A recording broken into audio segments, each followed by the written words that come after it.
The initiative is about using digital technologies to support African member states in improving efficiency in planning. The other aspect of it is to see how they can use digital technologies to be able to better align their plans to the different agendas which they have committed to. And so we have the Agenda 2030 and Sustainable Development Goals.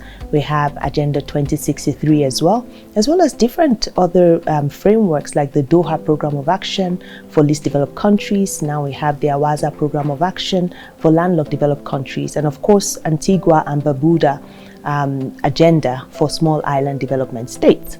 And so in 2015, just when the SDGs and Agenda 2063 were starting, we had African member states ask ECA at the African Conference of Ministers to help them find a way in which they could integrate these multiple agendas into their national planning frameworks.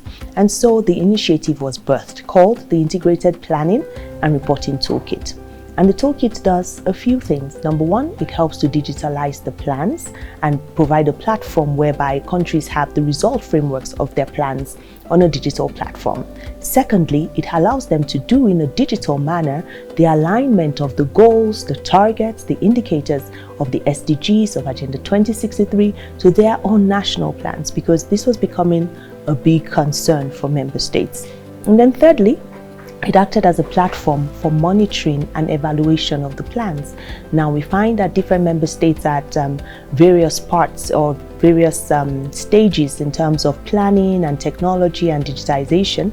And so you have some countries who really want to use it for monitoring and evaluation, and some others who use it mainly for the alignment.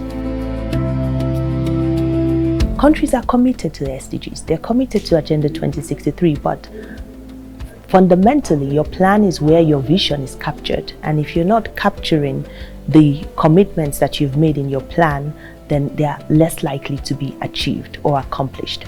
In as much as countries might have baselines or they have targets, when it comes to the actual data, you begin to see the gaps in where data is being collected, how much data is collected, etc.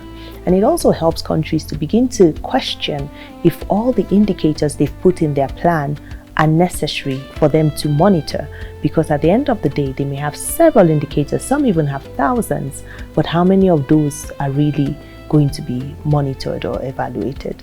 The other area that we've seen countries really keen on is the area of financing and being able to interrogate. We have this budget and we have our plan. What are the interlinkages between the two? And so there's the issue of prioritization. Do we prioritize our plans in a way that we say, if we don't have enough money, or if we have X pot of money, what exactly are we going to allocate this amount of money for? And finally, in terms of reporting, member states have to report on their voluntary national reviews, voluntary local reviews, Agenda 2063, and the IPRT is a platform that is helping to do that, because they've already put the data there, they already know what SDGs they align to or what Agenda 2063 indicators they align to, and they can draw down from that data and use it for their own global continental reports and also national reports.